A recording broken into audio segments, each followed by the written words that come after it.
Hey y'all, I'm doing a reinterpretation of Jerry Clower's joke, The Coon Hunting Story. So here it goes. When I was a boy, there was 4 social functions that we participated in. There was corn huskings, peanut boilings, rat killings, and coon hunts. Remember one time when I went coon hunting, I just finished my chores and I walked out of the house. There was a field between me and my neighbor's house. Me and my neighbor hunted a lot together.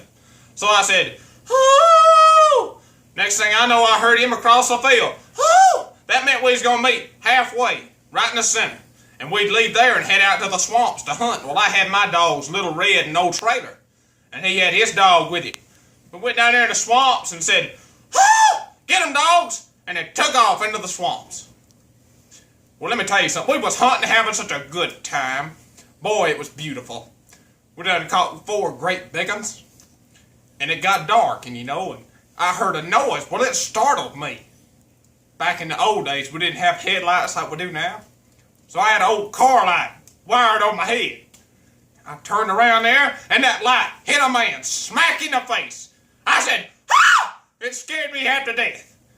That was Mr. Barron, the owner of all this land we was hunting on. Well, I was afraid he's going to be mad at me. But, what surprised me? He said, "Hey boys, it's good to see you. What are y'all doing?" I said, "Well, Mr. Barron, we down here coon hunting." Said, "Caught any?" "Sure we have. We caught 4 great big ones."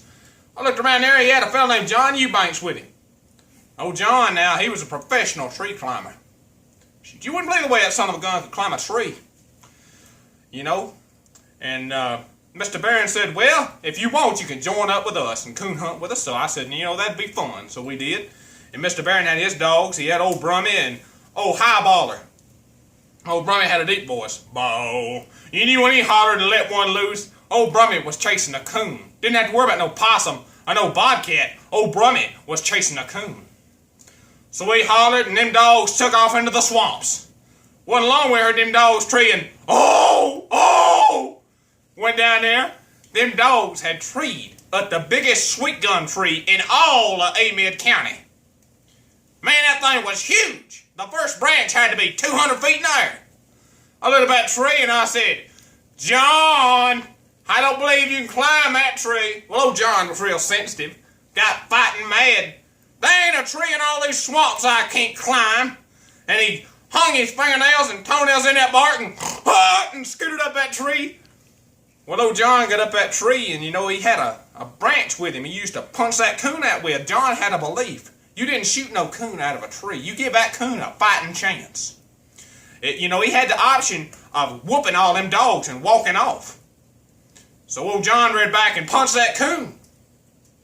Folks, it wasn't a coon. That thing was a lynx.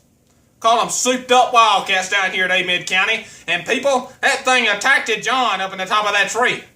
And old John's up there squalling. "Oh! This thing's killing me. Lord have mercy. Get your pistol and shoot this thing, Mr. Barron." Oh! Well, after a while, them dogs got to fighting around the bark of that tree, biting the bark. Me and Mr. Barron kicking them dogs. "You dogs, get back here. What in the world's happened to John?" "Oh! This thing's killing me." Well, Mr. Barron looked up that tree after John kept hollering for him to shoot it. Looked up that tree and he said, "John, I can't shoot up in there. I might hit you." Well, old John hollered back down, "Well, go ahead and shoot up in here amongst us. One of us has got to have some relief." Woo!